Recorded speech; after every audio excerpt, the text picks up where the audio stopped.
May nakita akong post sa isang app. Ang sabi niya doon, ano daw yung ginagawa nyo kapag yung trabaho na pinag-pray nyo noon is nakakapagod na ngayon? At merong isang reply doon na talagang tumusok sa heart ko. At nagpa-realize sa akin na ito yung pinagdadaanan ko ngayon.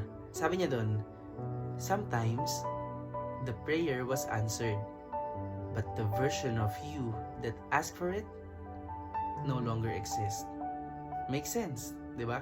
Yung work or status in general na pinag-pray mo noon is nakakapagod na sa'yo ngayon.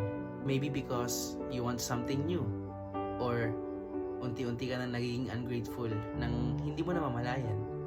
Let's put it this way.